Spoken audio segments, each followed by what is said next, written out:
Students, I hope you all are fine and once again welcome to my YouTube channel Study Point. Student आज हम लोग इस video में अपने पुराने topic food security in India को कंटिन्यू करते हैं।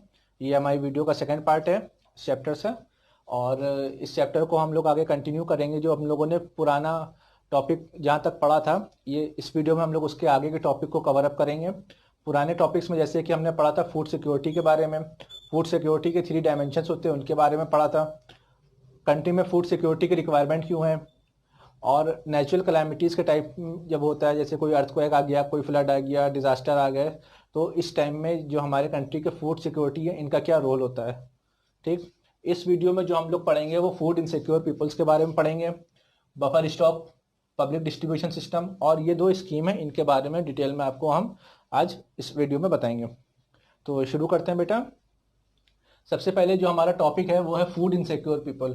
ठीक है, फूड इनसिक्योर पीपल का मतलब होता है कि हमारी कंट्री के ऐसे लोग जिनके पास फूड अवेलेबिलिटी तो है, यानी खाने के लिए खाना है, वो भी सिर्फ आज के लिए। कल क्या होगा उनके पास कल के लिए कोई सिक्योरिटी नहीं है। ठीक है, ऐसे लोगों के बारे में जो होता है वो food insecure people of the country इनको कहा जाता है।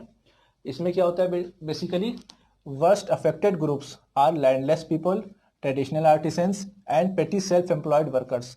ये जो ग्रुप्स होते हैं हमारे ये होते हैं फूड इनसिक्योर। ठीक है, यानी कि जैसे लैंडलेस लेबर हो गया, यानी कि जो ऐसे लोग जिनके पास खुद की ज़मीन नहीं है, किसी दूसरे की ज़मीन पे वर्क कर रहे हैं। ट्रेडिशनल आर्टिसंस यानी कि जो लोग अपना हैंडक्राफ्ट का वर्क करते हैं।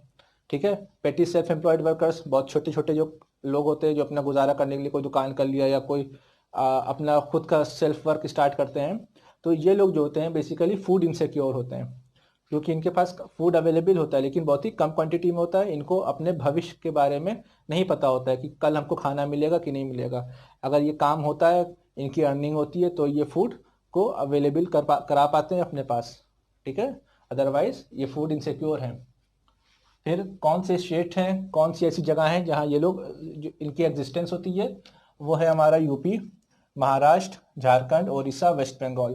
ये स्टेट हैं, इन जगह पे ये लोग पाए जाते हैं। ये लोग ज़्यादातर फूड इनसिक्योर पीपल जो होते हैं वो इन प्लेसेस पे हमें मिलेंगे। ठीक है, और जो यूपी है इसके कुछ ही पार्ट्स में होते हैं। नेक्स्ट पॉइंट है हमारा अवर ग्रेनरीज आर टू स्मॉल। और जो हमारी ग्रेनरीज हैं, ग्रेनरीज बेटा बेसिक जो कहा जाता है इसको हिंदी में गोदाम।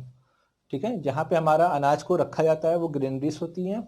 और ये हमारी ग्रेनरीज हमारे कंट्री के वास्ट एरिया और वास्ट प्रोडक्शन को देखते हुए बहुत ही छोटी हैं। यानी हमारी कंट्री में जितना प्रोडक्शन होता है अगर सबको स्टोर किया जाए तो ग्रेनरी में रखना इम्पॉसिबल है। ग्रेनरी में फूड जो भी हम स्टोर करते हैं ज़्यादातर हमारा ग्रेनरी में फूड रखा हुआ हमको ज़्यादातर कुछ फूड क्रॉप्स को हमें बाहर रखना पड़ता है। ग्रेनरी में जगह नहीं होती है अंदर रखने की। और जब बारिश का सीज़न आता है तो वो बारिश में ख़राब हो जाता है। जो अंदर रखा हुआ अनाज होता है कई साल का स्टोर होता है तो उसको अंदर चूहे जो है नोट डालते हैं और उसके बोरे फाड़ दिए या उसको क्रॉप्स को ख़राब कर दिया उन्हीं ने। ठीक है, तो वो भी हमारा फूड जो होता है प्रॉपरली सिक्योर वहाँ पे भी नहीं हो पाता है। तो उसको भी हमें अच्छे स्टेप्स उसको रखने पड़ेंगे ताकि हम इस जो सिक्योरिटी है इसको मेंटेन कर सकें। फिर unemployment is major cause of hunger. यानी कि जो अनएम्प्लॉयमेंट होती है ये मेजर कॉज होती है हंगर की। अगर हमारे पास कोई वर्क नहीं है और हमारी कोई अर्निंग नहीं है, हमें भूख लगेगी, हम अपना पेट भरने के लिए खाना तो खाएंगे लेकिन कब तक, जब तक हमारे पास अवेलेबिलिटी है मनी की। ठीक है, तभी तक हम उसको फुलफिल कर सकते हैं।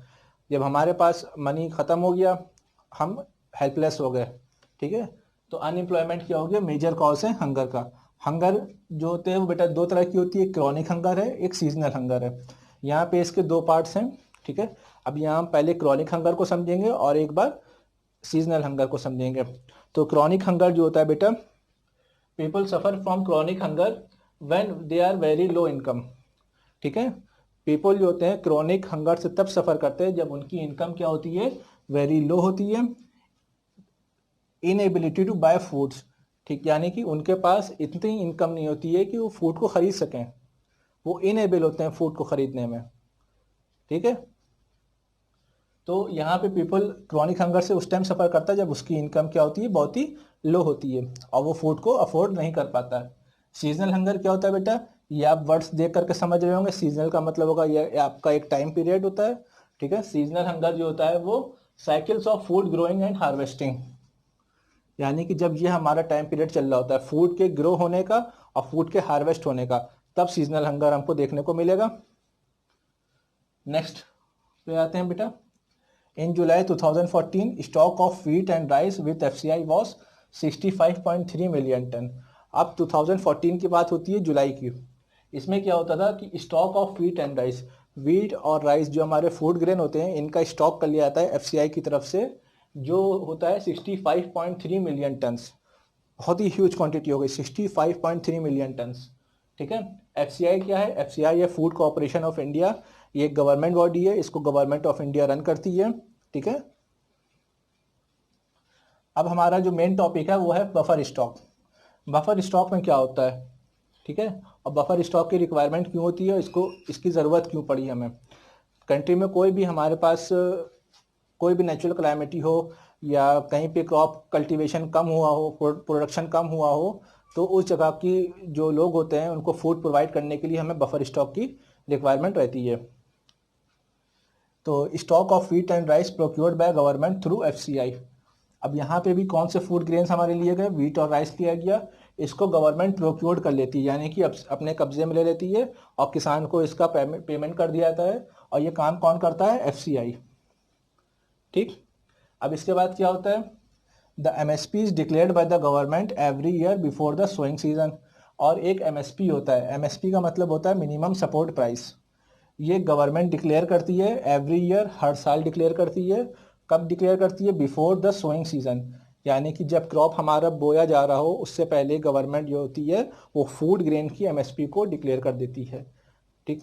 यानी कि एक इतना अमाउंट गवर्नमेंट देती है कि किसान अगर उस अपने फूड क्रॉप्स को बेचे तो उसकी जितनी भी लगाई हुई लागत है वो उसको मिल सके, उसका घाटा ना हो। फिर इसके बाद जो ये हमारे फूड क्रॉप्स को खरीदा जाता है या जो एफसीआई स्टोर करती है, इनको ग्रेनरीज में रखा जाता है, कुछ टाइम पीरियड के लिए रखते हैं, फिर इनको जो है आगे फॉरवर्ड कर दिया जाता है रेशन शॉप्स की तरफ। फिर थर्ड पॉइंट इसका, it helps to resolve the problem of shortage of food grains. और ऐसा करने से क्या होता है कि जो हमारी कंट्री में शॉर्टेज होती है फूड ग्रेन्स की, तो उसको हम लोग क्या कर सकते हैं? ख़त्म कर सकते हैं। तो ये जो हम बफर स्टॉक अपना बनाते हैं कंट्री में, तो ये बेसिकली हम उस टाइम के लिए बनाते हैं जिस टाइम हमारी कंट्री में फूड ग्रेन की शॉर्टेज हो। ठीक है। या कहीं प्रोडक्शन अच्छा ना हुआ हो, लोग भूखे मर रहे हो, तो वहाँ पे फूड ग्रेन्स को प्रोवाइड कराया जा सके। कहीं पे फ्लड आ गया, अर्थक्वेक आ गया, फूड ग्रेन्स की अवेलेबिलिटी ही नहीं है वहाँ पे, लोग कैसे वहाँ पे ज़िंदा रहेंगे? तो उस टाइम ये हमारे बफर स्टॉक काम आते हैं। अब नेक्स्ट टॉपिक हमारा है पब्लिक डिस्ट्रीब्यूशन सिस्टम। ठीक है।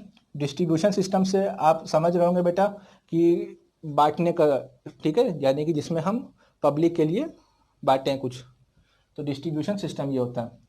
Food distribution from ration shops among the poorest section of the society.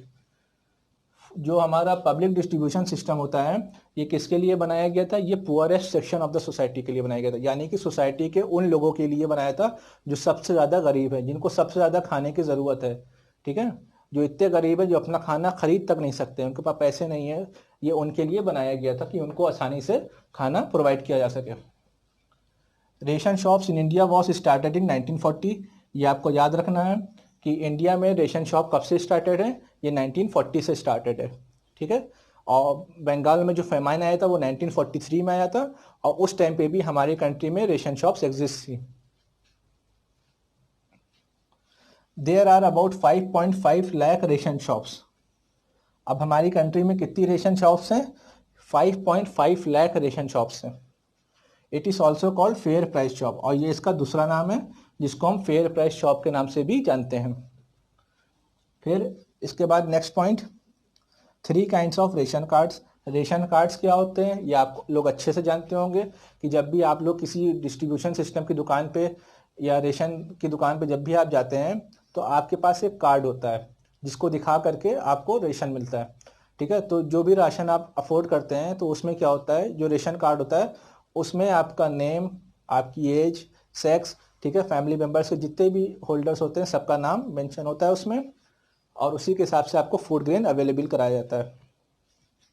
ये 3 तरह के थे। इसमें पहला था एंटोदया कार्ड, दूसरा था बीपीएल कार्ड और तीसरा था एपीएल कार्ड। अंत्योदय कार्ड उन लोगों के लिए बना था जो poorest of the poorest section था सोसाइटी का, यानी कि सोसाइटी का सबसे गरीबों से भी गरीब जो पिछड़े हुए लोग थे उनके लिए अंत्योदय कार्ड बनाया गया था, बीपीएल कार्ड बनाया गया था और एपीएल कार्ड बनाया गया था। ये बिलो पॉवर्टी लाइन और ये अबव पॉवर्टी लाइन, ठीक है। फिर ये दो स्कीम थी, ये जब हमारी कंट्री में अटल बिहारी वाजपेयी जी प्राइम मिनिस्टर थे उस टाइम पे ये दो स्कीम लॉन्च हुई थी। एक का नाम था अंत्योदय अन्ना योजना जिसको AAY के नाम से जानते हैं, और एक का नाम था अंत्योदय अन्नपूर्णा अन्न योजना, ठीक है। तो ये दो स्कीम हमारी लॉन्च हुई थी और इन दोनों स्कीमों को रन कराने के लिए इसमें मर्ज किया गया था पब्लिक डिस्ट्रीब्यूशन सिस्टम में, ठीक है। यानी कि दो स्कीम लॉन्च करी गई और उसको मर्ज करा गया पब्लिक डिस्ट्रीब्यूशन सिस्टम में, वो इसको रन करने लगा। इसमें बेटा जो हमारा ये हम इस टॉपिक को कवर करेंगे अंत्योदय अन्न योजना। इसमें क्या था, लॉन्च इन दिसंबर 2000 में इस स्कीम को लॉन्च किया गया। किसके लिए लॉन्च किया गया, poorest section of the society, यानी सोसाइटी का जो सबसे पुअरेस्ट सेक्शन है उसके लिए ये स्कीम को लॉन्च किया गया ताकि उसको फूड क्रॉप की अवेलेबिलिटी कराई जा सके। ये 2 करोड़ फैमिलीज, यानी कि जो जब ये स्कीम हमारी लॉन्च करी गई थी तो ये 1 करोड़ फैमिली के लिए लॉन्च करी गई थी और धीमे धीमे ये प्रोग्रेस करता करता ये इसने 2 करोड़ फैमिली को कवर कर लिया था। फिर 25 kilogram of food grains subsidize rate 2 rupees per KG wheat and 3 rupees per KG rice. अब इसमें जो है 25 kilogram of food grains available कराया गया था हर एक फैमिली को, ठीक है, और जिसमें सब्सिडाइज रेट रखा गया था, जिसमें एक रेट फिक्स कर दिया गया था जो 2 रुपीज़ पर केजी वीट और 3 रुपीज़ पर केजी राइस मिलेगा उसको, ठीक है। यानी कि 2 रुपए किलो उसको गेहूं मिल रहा है और 3 रुपए किलो उसको चावल मिल रहा है, ठीक। फिर उसके बाद क्या हुआ था कि ये क्वांटिटी हमारी बढ़ा करके 35 किलोग्राम कर दी गई थी। किससे, 25 किलोग्राम से। पहले इसकी क्वांटिटी जो रखी गई थी वो 25 किलोग्राम रखी गई थी, ठीक, 2 रुपीज़ और 3 रुपीज़ किलोग्राम के हिसाब से।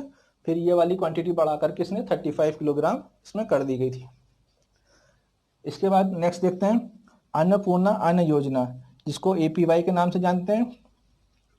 सेम जैसे ये वाली योजना थी उसी की तरह ये भी योजना लॉन्च हुई थी।